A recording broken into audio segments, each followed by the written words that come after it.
తెలుగు రాష్ట్రాల్లో అతిపెద్ద lift manufacturer lifts ట్రై.com dealership కూడా ఇవ్వబడును.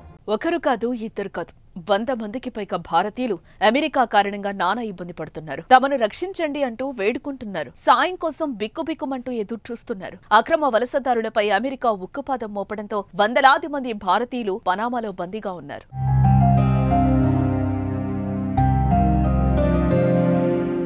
డొనాల్డ్ ట్రంప్ అన్నంత పనే చేశాడు. తమ దేశానికి అక్రమంగా వలస వచ్చిన వారిపై చర్యలు తీసుకుంటామని హెచ్చరించిన అమెరికా అధ్యక్షుడు ప్రమాణ స్వీకారం చేసిన రోజు నుంచే అక్రమ వలసదారులపై చర్యలు కొనసాగిస్తోంది.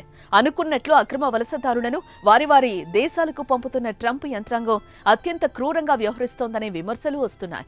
ఈ క్రమంలో పనామాలోని హోటల్లో భారతీయులు సహా వివిధ దేశాలకు చెందిన 300 మందిని నిర్బంధించింది. దీంతో వారు దారుణమైన పరిస్థితులను ఎదుర్కొంటున్నారు. దానికి ప్రత్యక్ష సాక్ష్యం ఇవిగో ఈ ఫోటోలే.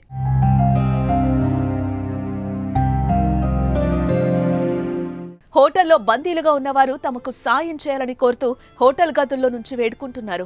కిటికీల వద్దకొచ్చి అభ్యర్థిస్తున్నారు. ఇందుకు సంబంధించిన ఫోటోలు, వీడియోలు సోషల్ మీడియాలో వైరల్ అవుతున్నాయి. కొన్ని దేశాలకు చెందిన వారిని నేరుగా బహిష్కరించడంలో ఇబ్బందులు ఉన్నందున పనామాను రవాణా కేంద్రం అమెరికా ఉపయోగిస్తోంది. ఈ క్రమంలోనే పనామాతో ఒప్పందం చేసుకుంది. ఇందులో భాగంగానే వలసదారులను పనామాకు పంపి అక్కడి నుంచి వారి దేశాలకు తరలిస్తున్నారు. ప్రస్తుతం హోటల్లో బంధించిన వారిలో భారత్, నేపాల్, ఇరాన్, శ్రీలంక, పాకిస్తాన్, ఆఫ్ఘనిస్తాన్, చైనా సహా పలు దేశాలకు చెందిన పౌరులు ఉన్నారు.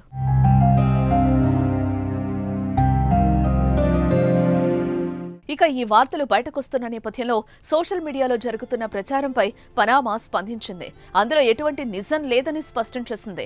పనామా, అమెరికా మధ్య వలస ఒప్పందంలో భాగంగా వారికి వైద్య సహాయం, ఆహారం అందజేస్తున్నామని పనామా భద్రతా వ్యవహారాల మంత్రి ఫ్రాంక్ అబ్రెగో తెలిపారు. అయితే వారి దేశాలకు తిరిగి వెళ్లడానికి సంబంధిత అధికారులు ఏర్పాట్లు పూర్తయ్యే వరకు హోటల్ నుంచి బయటకు వెళ్లడానికి అనుమతి లేదని చెప్పారు.